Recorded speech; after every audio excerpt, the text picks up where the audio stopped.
देवादेवी जलाशयाजनाथ भगवान की जय, देवादेवी महादेव भगवान की जय, लंकेश्वर बाहुबली भगवान की जय। जिनको उद्धव भाषा वही दिलवानी माता की, उनको नाचार भगवान की जय, उमा स्वामी आचार्य भगवान की, बदलाचार्य पादाचार्य ऋषि सदी के ब्रह्मचार्य चाचर वर्षीय आचार्य सांसार महाराज, सत्यकी पटादी साचार सुमनि गुरुवर श्री धर्म सागर जी महाराज, मम शिक्षा गुरु ज्ञान सर्वमणि आचार्य सागर जी महाराज, तीन कमलाओं पर धर्मानुरागी विद्यार्थाओं। पिछले दिनों से हम लोग अपने बारे में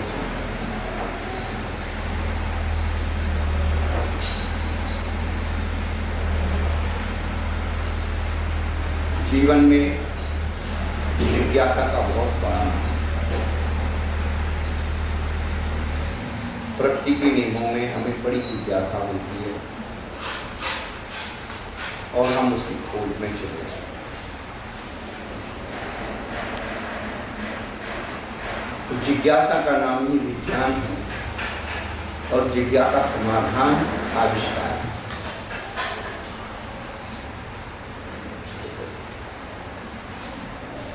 भवजीव आत्मा ने प्रश्न किया, भगवान आत्मा का क्या है? तो आचार्य भगवान ने कहा मोक्ष। यदि भव जीवात्मा वो जिज्ञासा नहीं करता तो ये हमको उसका समाधान नहीं है। इसलिए अपने जीवन को जिज्ञासित जरूर रखिए। जब हम विषय कसायों की वस्तुओं में जिज्ञासा रखते हैं, पाप की प्रवृत्तियों में जिज्ञासा रखते हैं, लिया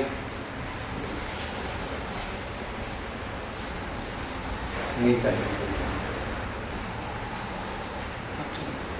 तो हम जब जिज्ञासा रखते हैं तो हमें समाधान मिलता है। अपने जीवन में जिज्ञासा का जागरण कीजिए। अपने बारे में हम दुनिया की बातों की जिज्ञासा रखते हैं, उसे खोज भी लेते हैं, लेकिन उसकी तृप्ति नहीं। लेकिन जब हम अपने बारे में जिज्ञासा रख लें और उसके विषय तत्व उसको समझें, तो जितनी भी बाहर की जिज्ञासा है वो अपने आप समाहित हो जाए। हम अपने आप में समाहित हो जाएं, सारी दुनिया की जिज्ञासाएं अपने आप समाहित। तो सबसे ज़्यादा जिज्ञासा इस संसार को बनाने वाला कौन है? संसार को चलाने वाला कौन है? संसार कैसे नाश हो जाता है, इसी की परिकल्पना में हम किसी ब्रह्मा की सृष्टि कर देते हैं, किसी विष्णु की सृष्टि कर देते हैं, महेश की सृष्टि। लेकिन वास्तव में देखा जाए उसको बनाने वाला कि बहिरंग जो जगत है ये प्रकृति की परमन से परिवर्तित होता है, प्राकृतिक नियमों पर चलता है, और जो अंतरंग सृष्टि है वो हमारी स्वयं की बनाई हुई राग द्वेष मोह से हमने अंतरंग संसार का अनादिकाल से बीज और वृक्ष की तरह इसको बो रहे हैं, काट रहे हैं, बो रहे हैं।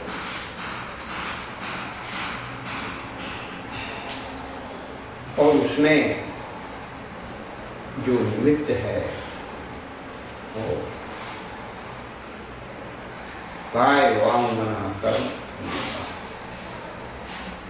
ये असली यही स्वयं ब्रह्मा है, यही स्वयं विष्णु है। हम कर्मों का आश्रव करते हैं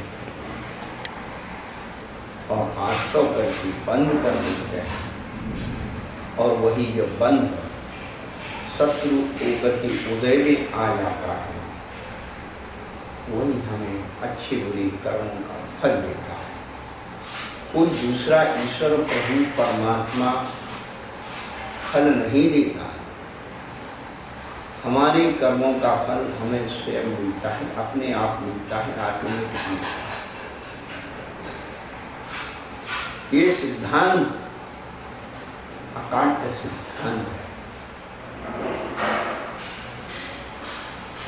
यदि भगवान दूसरों को कर्म का फल देता है तो किसी को अच्छा और किसी को बुरा करता है, उसके अंदर राग द्वेष हो जाएगा और राग द्वेष होने से वो भगवान नहीं रहेगा, पक्षपाती हो जाएगा, अपनों को माफ कर देगा, दूसरों को सजा दे देगा।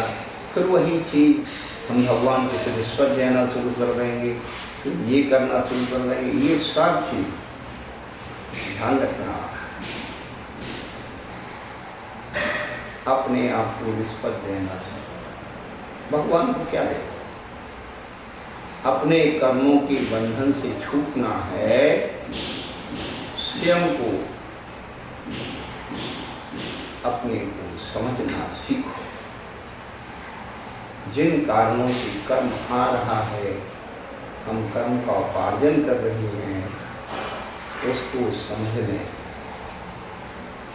तो कर्म को लाने वाला हमारा शरीर, वचन और मन की क्रियात्मक परिस्पंदन होता है, सहयोग होता है, उससे आश्रय होता है, और सुख से पुण्य का और सुख से पाप का आश्रय होता है।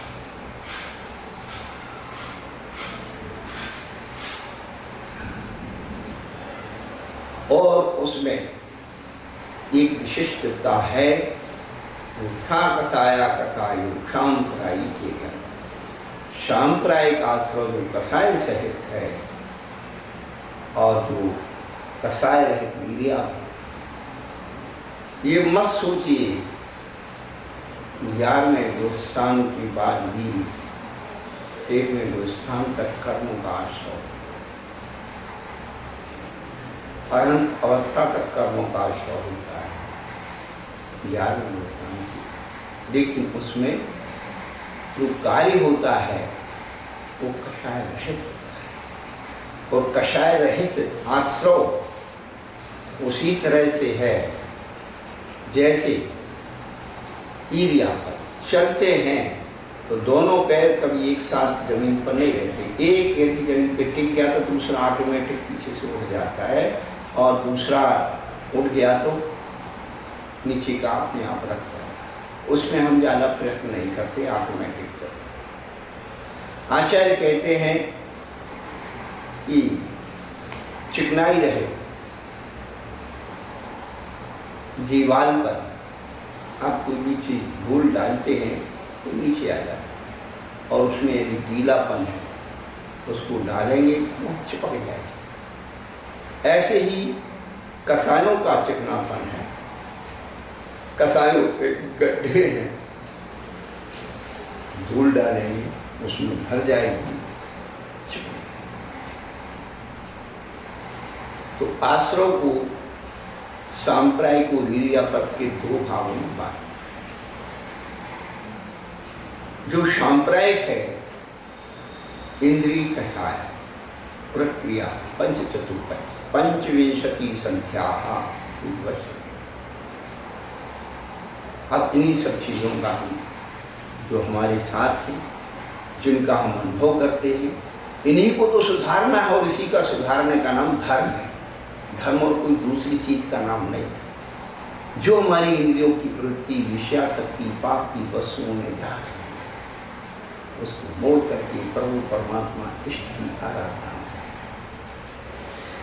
जो हमारी कसाएं विषयासक्ति के कारण अत्यंत बढ़ रही है, उद्विग्नता को प्राप्त, उन कषायों को वहाँ से मोड़ करके धर्म की मार्ग की प्रवर्तन, उन कसायों से लाभ। बिना कसायों के भी कल्याण नहीं। वो कसाएं के स्वामी हम बदल रहे हैं, जो अनंतानुबंधी चल रही है अनादिकाल से, जो स्व और पर का विनाशक है। ऐसी कसाय जो 6 महीने से अधिक चलती है, बैर विरोध में बैर क्या है? कसाय का अचार और मुरब्बा है, जो हम जन्म जन्मांतर के लिए सुरक्षित रखते हैं। बदला लेने का, प्रतिशोध लेने का जो भाव है वही तो वैर है। दूसरे को नीचा दिखाने का भाव वही तो वैर है, वही कसाय है।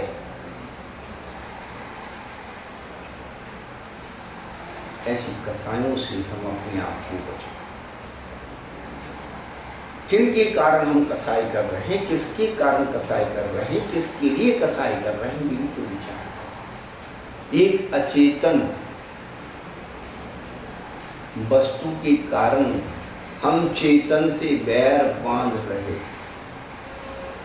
जो हमारे साथ नहीं जाना, जो हमारे पास नहीं रहना, उसके प्रति हम बड़े आसक्त हो रहे। इतनी सी बातें जीवन की बहुत बड़े परिवर्तन के लिए कारण, और समझ में सब बात आती है, लेकिन वही बात है, कसाई नहीं, प्रतिशोध की भावना अनाधिकार से।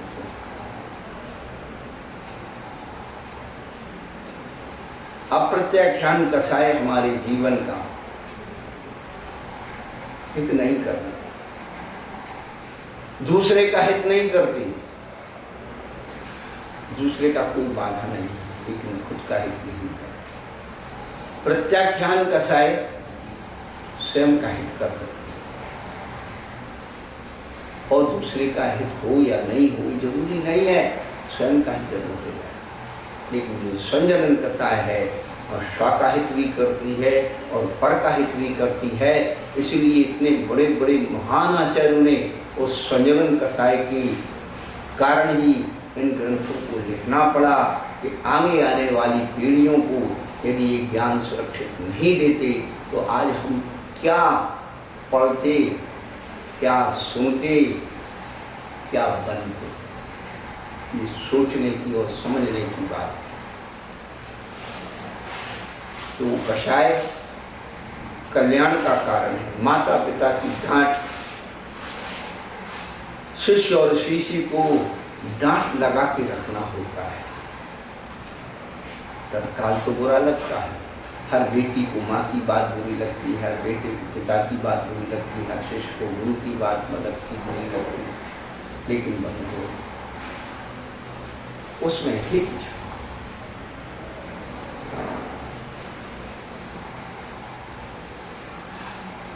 अव्रत जो हमारा चार संज्ञाओं के प्रति आकर्षण है, वो हमारे लिए आस्था का। अव्रत किसके कारण से? चार संज्ञाओं के कारण। और 25 क्रिया है। बंधु, इतना सुंदर वर्णन पूज्यपादाचार्य एक शब्द में कह रहे हैं। चैत्य प्रवचन, चैत्य गुरु प्रवचन पूजा, सम्यक वर्धनी क्रिया, सम्यक को बढ़ाने वाली क्रिया। जैसे आप लोग अपने फसल में अच्छी खाद देकर के उसकी फसल बढ़ाने की कोशिश करते हैं, जैसे आप अपने व्यापार में थोड़ी पूंजी लगा करके उसे पूंजी बढ़ाने की कोशिश करते हैं, उसी प्रकार से आचार्य कहते हैं सच्चे देव साधु की पूजा जो है ये सम्यक वर्धनी क्रिया है। इस साधारण क्रिया मत समझो, ये क्रियाकांड मत समझो। लोगों ने इसे क्रियाकांड मान करके छोड़ दिया, लोगों ने इसे हिंसा का कारण मान करके छोड़ दिया। क्या क्या हमेशा एक ही बात कहना चाहते हैं और एक ही बात कहते रहेंगे कि पुण्य क्रिया को पाप मान के छोड़ देना बहुत आसान है, लेकिन जो साक्षात पाप की क्रिया है उस पाप की क्रिया को आपने कितना छोड़ा। नहीं साहब, हिंसा कम से कम होना चाहिए, तो फिर मंदिर बनाने की जरूरत नहीं है, क्योंकि जमीन खरीदो, नींव खोदो, पत्थर लाओ, ईंट लगाओ, गारा लगाओ, फना लगाओ, कितनी हिंसा है। संकलेशी शुक्ल बस जहाँ बैठ जाओ वहीं भगवान है, आग बंद करो, हो गया काम।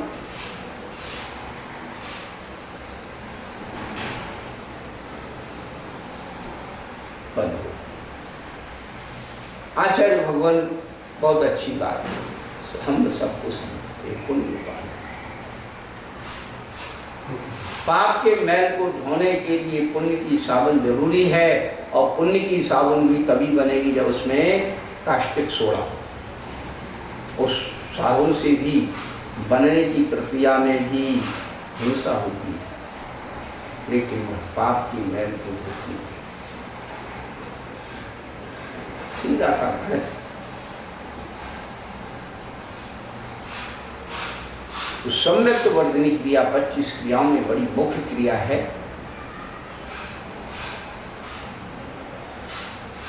मिथ्यात्ववर्जनी क्रिया से विपरीत है।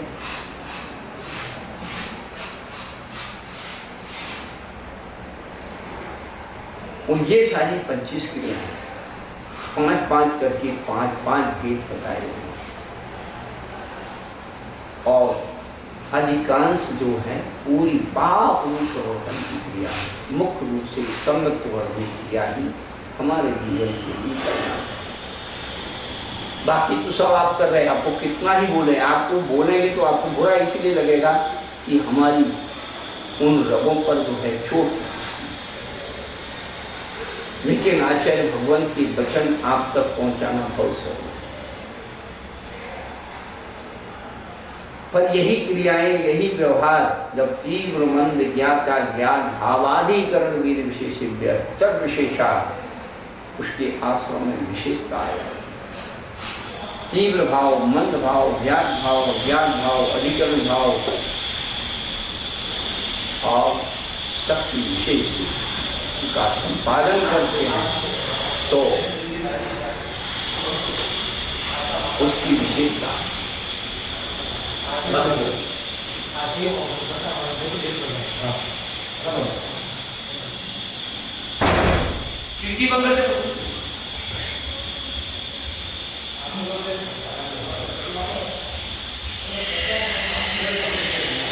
तो हमारे जीवन में हम अनुभव करते हैं तीव्र भाव कब होते हैं, जब हमारा स्वार्थ होता है, बड़ा तीव्र होगा, और कोई अपेक्षा नहीं रहेगी तो मंद भाव होगा हमेशा।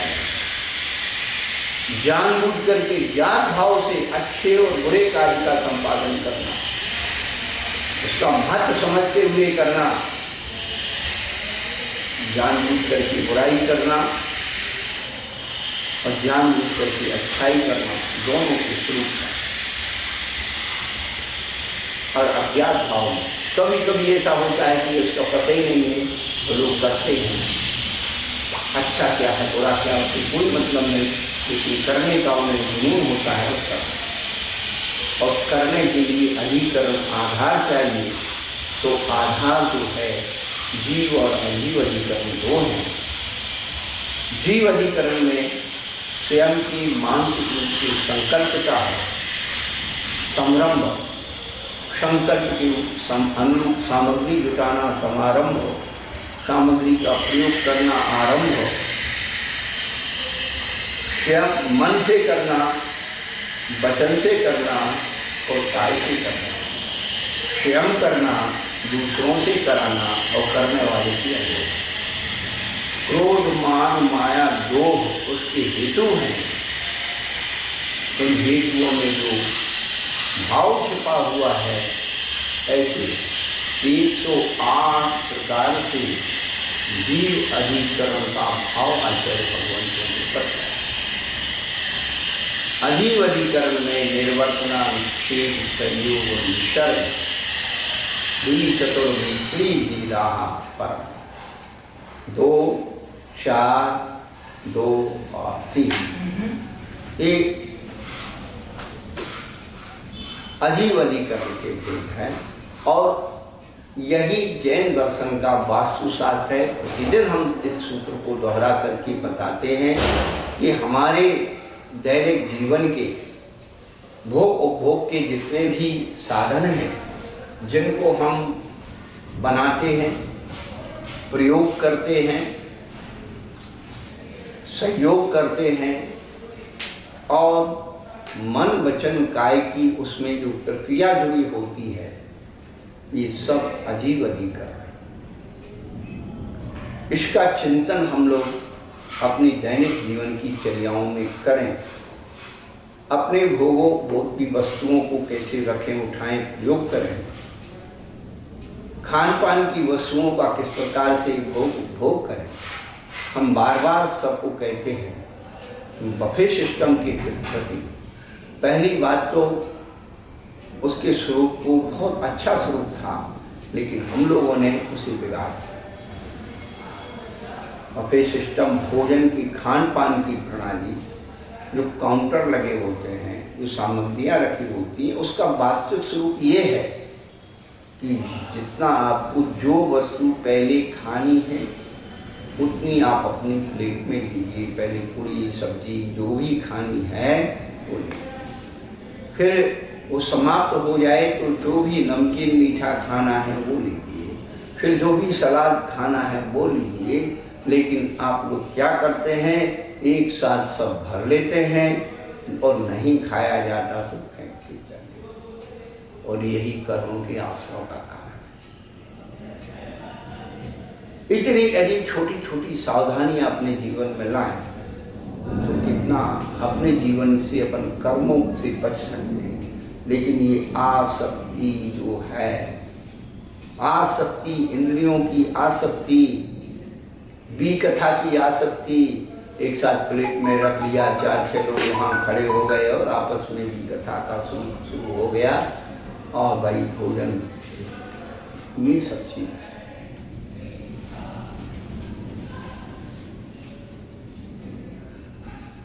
तो ये अजीब अधिकरण के अंदर जो आने वाली चीजें हैं, हमारी भोग की सारी चीजें, कि सहयोग, भक्तपान सहयोग और उपकरण सहयोग, इन सब से कर्मों का आश्रय होता है। और हम सबको ही चिंतन करें। और जो ज्ञानावर्णी और दर्शनावर्णी कर्म है वो कैसे आश्रय होता है, तत्प्रदोष निन्नौ मात्सार्यांतराया साधनो का ज्ञान दर्शनावर्णी। बार बार इसलिए दोहराते हैं कि हमें अपने जीवन में कम से कम एक सूत्र का एक शब्द भी समझ में आ जाए तो कल्याण का मार्ग। आत्महितकारी वचनों की मन से प्रशंसा नहीं करना प्रदोष है। कोई यदि अच्छे वचनों को बतला रहा है और हम जानते नहीं हैं, उस ज्ञान का अपलाप करना, ऐसा नहीं है, हम नहीं जानते, ऐसा नहीं है, अपने अज्ञान ज्ञान रूप प्रदर्शन दे भी रहे हैं। और देने का यदि अहंकार है तो मास्टर है। इसलिए देने में यदि हमारी दूसरों को नीचा दिखाने का भाव है, वही मास्टर है। आप ये मत सोचिए कि मास्टर वही होता है नहीं दिया जाता, उनमें सब में यही हेतु है। देने का यदि अहंकार है वही मास्टरी अंदर है। मैंने किया, मैंने सिखाया, हम नहीं करते तो ये भूखे मर जाते, हम नहीं करते तो ये ऐसा हो जाता, ये ऐसे ही रह जाते। तो ये अहंकार, ये मात्सर्यता का ही है। और अंतराय के बारे में बताया कि कोई व्यक्ति अपने प्रयास से स्वयं ज्ञान का उपार्जन कर रहा है, साथ लेकर के बैठा है, लेकिन उसका साथ छिपा देना, लाइव बुझा देना, हल्ला मचा देना, उसको परेशान करना, ये किसी प्रकार से ही और वह अध्ययन कोशिश दूसरे तीसरे व्यक्ति से कर रहा है, तो उस बताने वाले को मना कर देना, इसको मत बताओ, ये है आशा। और उसके बाद उसने किसी प्रकार से उस ज्ञान को प्राप्त कर लिया है और उसके पीछे पड़ जाना, उसको संक्लेश पैदा कराना, इसका ज्ञान अज्ञान में कब परिवर्तित हो जाए, ये है उपहार। ये अनादिकाल से ये कर्मों का उपार्जन हम लोग कर रहे हैं, ध्यान रखना।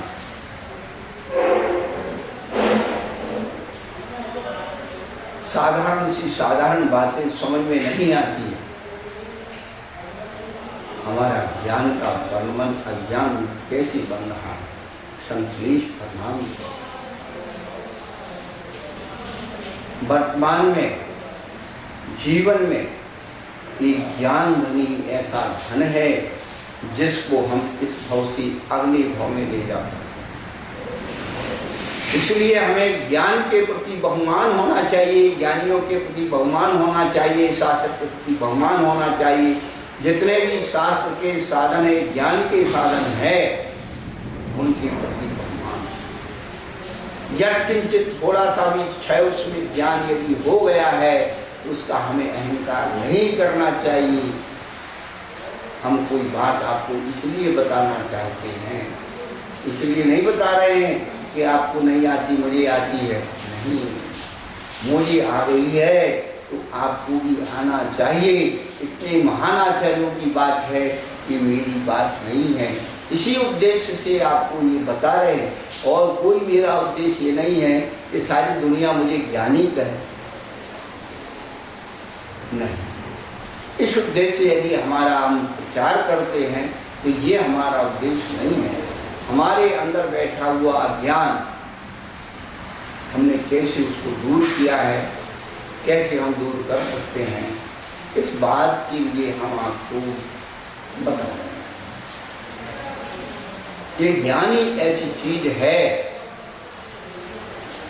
जो हमारे लिए हित का साधन है। आचार्यों ने ज्ञान की एकाग्रता को ध्यान कहा, आचार्य ने ज्ञान को ही सुख कहा। ये ध्यान रखें। समय सारणी क्या है?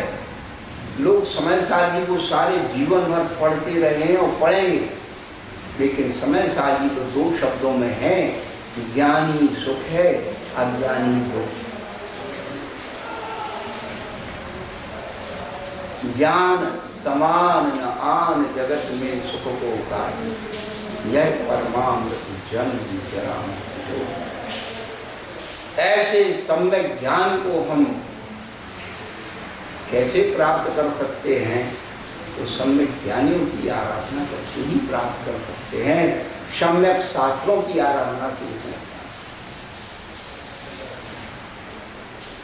तो ज्ञानावरणी दर्शनावरणी कर्म के आश्रय से हम बचे। निरंतर अभीक्षण ज्ञानोपयोग। भैया दुनिया जानती है अपने घर में कौन कचरा डालना चाहता है, अपने घर में कौन सांप बिच्छू गुहेरी पैदा करना चाहता है, कोई नहीं करता।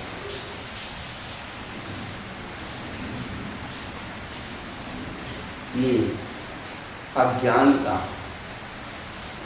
कौन अपने अंदर है? ये अज्ञान का कचरा हम क्यों एकत्र करें? ज्ञानावरणी कर्म क्यों उपार्जन करें, क्यों दर्शनावरणी? जब हमें समझ में आ गई कि ये सब दुखदाई है, उनको आने से दो। ऐसे भाव आएंगे, प्रारंभ होंगे, लेकिन उसके लिए कार्य है अपने आप को सचेत रखना। ज्ञानावरणी कर्म की प्रति दर्शना, एक कर्म को हम बार बार उदाहरण देते हैं। वर्तमान 20वीं सदी में हमारे यहाँ विद्वान तो बहुत होंगे और थे और हैं और हैं, लेकिन कुछ ऐसे विद्वान हुए जिन्होंने किसी विद्यालय में जाके, संस्कृत के विद्यालय में जाके नहीं पढ़ा, प्राकृतिक विद्यालय में नहीं पढ़ा, और किसी पंडित और विद्वान से नहीं।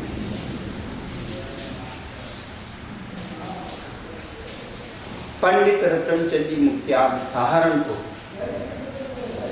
जिन्होंने अपनी 45 वर्ष की उम्र के बाद जैन धर्म का अध्ययन शुरू किया, और उनके पास केवल 2 ही भाषाएं थी। उर्दू जानते थे, अंग्रेजी जानते थे, वकील। उनके यहाँ प्रभूषण पर्व में पंडित माणिकचंद जी कौंदे बहुत न्यायाचार्य थे, फिरोजाबाद के थे, और प्रवचन देने के लिए प्रभूषण में गए। स्वाभाविक है कि प्रभूषण में कुछ लोग धार्मिक खो जाते हैं दत्त के लिए। वो वकील थे, वो भी पहुँचे प्रवचन सुनने, और उस समय के विद्वान वही तात्विक चर्चा पर देते थे। सम्यक दर्शन के बारे में उन्होंने उपदेश दिया, सम्यक दर्शन का महत्व बताया। तो रतनचंद जी मुख्तियार साहब को ये जिज्ञासा हुई कि ये सम्यक दर्शन कैसे प्राप्त किया जाए। अब विद्वान की भाषा में समझाते, तो उन्होंने कहा वकील साहब में पढ़े लिखे हैं, उनसे कह दिया आप छपना सार, लफ्जी सार, छपना सार पढ़िए और उसमें ये सब मिल जाएगा। भैया उन्होंने मंगा करके मंदिर में जहाँ भी जैसे थे और पढ़ना शुरू किया, एक अक्षर पढ़ने नहीं पड़ा। सौभाग्य की बात उसी समय कि धवला जी ग्रंथ प्रकाशन शुरू हुए सन 45 के आसपास। तो उन्होंने जो है प्रचार प्रसार में पता ही धवला जी ग्रंथ कुछ निकले हैं, जैनागम का बिल्कुल मूल ग्रंथ है, ये है वो है। तो उन्होंने जो है उसकी पुस्तियाँ मंगा करके करना शुरू किया, और पहली, दूसरी, तीसरी, चौथी, पाँचवीं पुस्तक पढ़ गई, कुछ ही पढ़े नहीं पढ़ा। छठवीं पुस्तक चूलिका जब उन्होंने पढ़ी, थोड़ा सा क्लू मिला, और उस दिन से उनकी दिशा और दशा दोनों बदल गई। और वो दोनों भाई थे, नेमिचंद जी, रतनचंद जी, और दोनों भाइयों ने लगभग 20-20, 18-18 घंटे जैन तत्व का अभ्यास किया। और उनकी जो दैन, उन्होंने 20,000 पृष्ठ उन्हें कंठाग्र थे। पुस्तक number, page number, paragraph number, नीचे से लाइन नंबर, ऊपर से लाइन, इतना गूढ़ तत्व उनको याद। उनके ही मानसिक शिष्य आज भी राजस्थान के उदयपुर में सर्प विलास के मंदिर के पास में रहते हैं पंडित जवाहरलाल सिद्धांत शास्त्री हिंडर वाले। वह भी एक साधारण इंसान थे और उन्हें भी तत्व की जिज्ञासा हुई और उन्होंने अध्ययन करना शुरू किया, और वह भी धवला तरह के ज्ञाता बने। हम वो बात आपको भी बताना चाहते हैं कि पंडित रतनचंद जी मुख्तियार लगभग सन 55 के बाद, जब उनका 10 साल का अध्ययन हो गया और उन्होंने ये संपादित उस समय की धवला जय धवला की जो है भाषा को पढ़ करके उसमें उनके अर्थों का या छूटे हुए पाठों का करेक्शन किया बिना किसी उसके। सारे विद्वान संपादन करने वाले जो है हड़बड़ा गए कि इतना बड़ा विद्वान कौन संसार में पैदा हो गया जो ऐसी कृतियों को निकाला है। और उन विद्वानों ने और एक्सेप्ट किया कि हाँ ये पाठ ऐसा होना चाहिए, पाठ ऐसा होना चाहिए, अनुवाद ऐसा होना। आप उस धवला जी की प्रस्तावनाओं को पढ़िए और पंडित रतनचंद जी मुख्तियार की शंका समाधान व्यक्तित्व एवं कृतित्व 2 भागों में प्रकाशित हुए लगभग 1500 शंकाओं के समाधान चारों नियमों की प्रमाणित आग में अपनी तरफ से कुछ नहीं। इस ग्रंथ में इस संदर्भ में ये बात आई है, मानना तो मानो, नहीं तो कोई जबरदस्ती किसी को नहीं।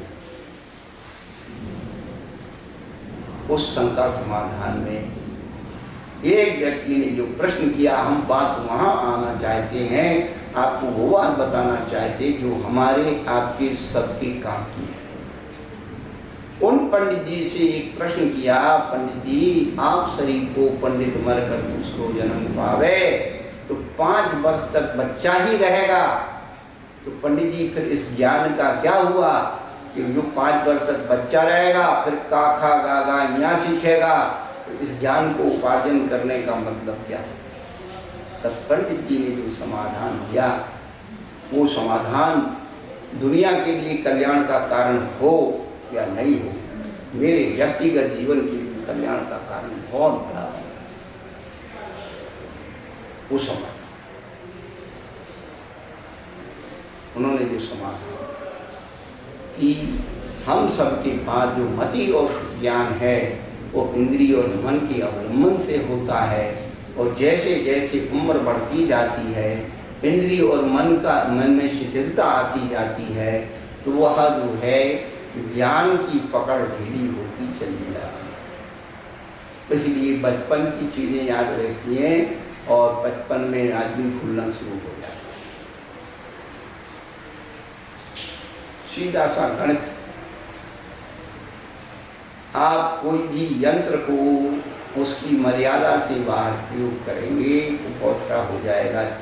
कैंची है, चाकू है, अब कैंची से दिन भर आप कतरन काटते रहो तो वो तो 24 घंटे में बहुत सी हो जाएगी। अरे कैंची तो कपड़ा काटने के लिए आकार कसी चीज को करने, उसी प्रकार से इंद्रियां अपने विषयों में एक लिमिटेड, एक मर्यादित प्रयोग हों तो वो काम हमेशा ज़्यादा करते हैं, और आवश्यकता से अधिक उनका विषय कसायों में उपयोग किया तो बहुत सी हो जाएंगी, ज्ञान की पकड़ ली। पहला कारण। दूसरा कारण उन्होंने बतलाया कि जो जीव मरते समय अत्यंत संकलित भाव को प्राप्त होते हैं उन जीवों का ज्ञानावरणी कर्म का क्षोभ में ही नष्ट हो जाता है, इसीलिए उन्हें दूसरे जन्म में पुनः प्रयास करना। हम अपने परिणामों को संक्लेश से बचाएं, और वह संक्लेश यही है दोष, निंदव, मात्सर्य, अंतराय, आसाधन और उपहार। इन सबका निचोड़ एक शब्द में है जिसका नाम है संक्लेश, और संक्लेश के कारण अपना ही नुकसान है। और यही हम दूसरे के अच्छे ज्ञान की मन वचन काय से अनुमोदना करना शुरू कर दें तो कल्याण का मार्ग है।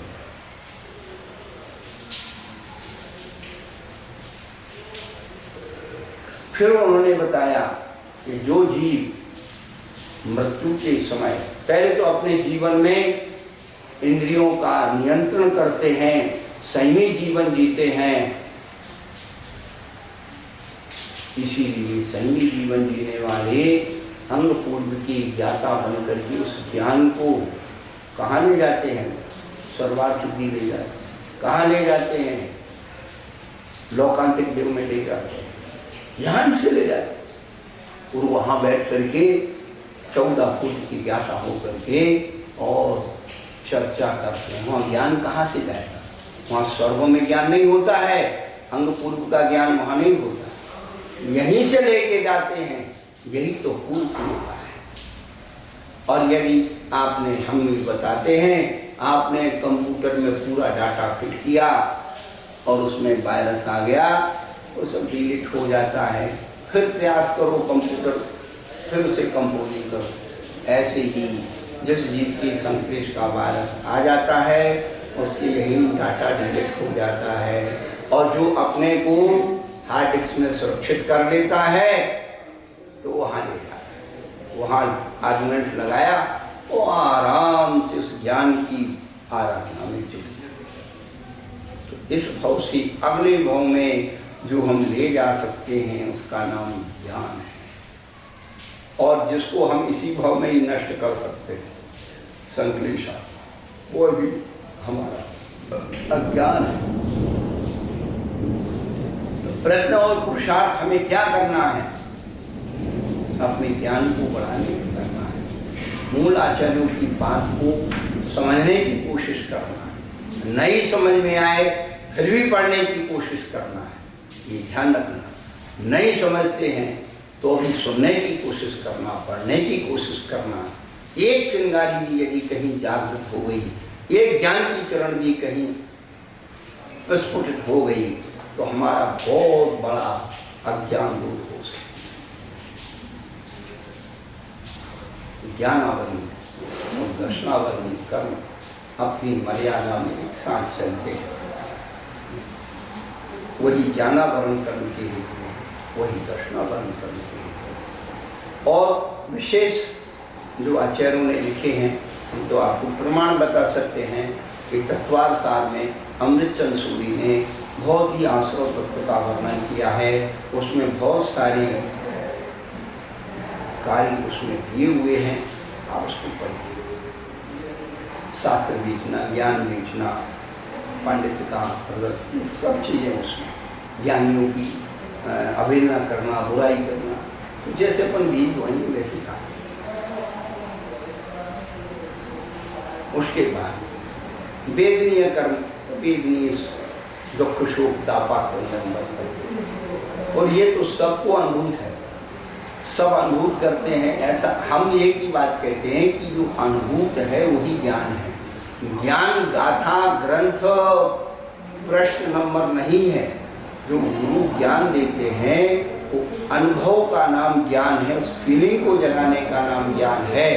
आपके अंदर जो है, जैसे दर्पण देख करके ये आभास होता है, यहाँ विकृति है, यहाँ पर जो है वो है दाग है, तो ऐसे ही गुरु जो है शास्त्र के आधार से हम सबको वो दर्पण दिखाते हैं। करना क्या है? दर्पण दाग नहीं छुटाता, दाग छुटाने के लिए तो हमें ही अपना प्रयास करना। आभास होता है, उसे हमें जागृत होना। गुरु जगाते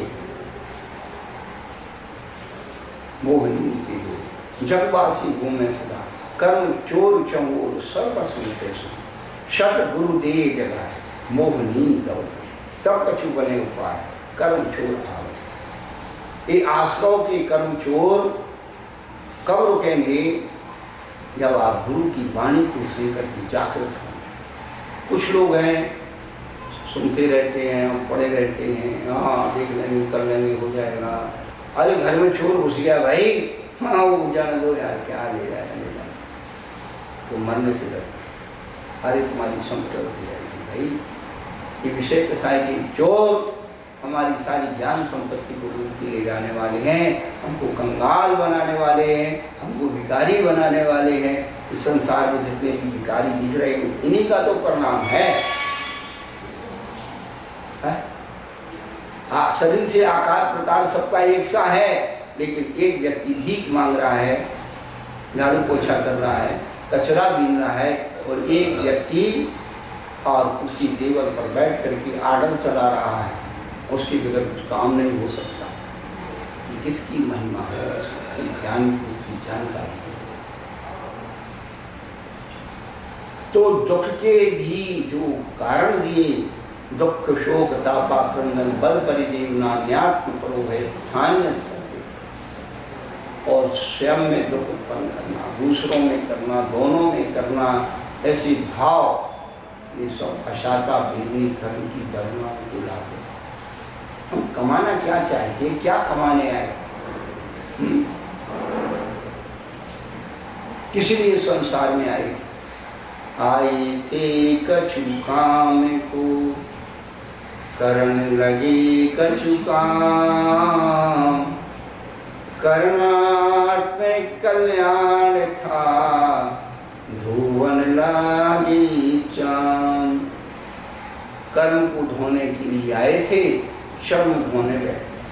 अरे भैया, इस शर्म को कितना ही धो लो, ये साफ होने वाला नहीं है।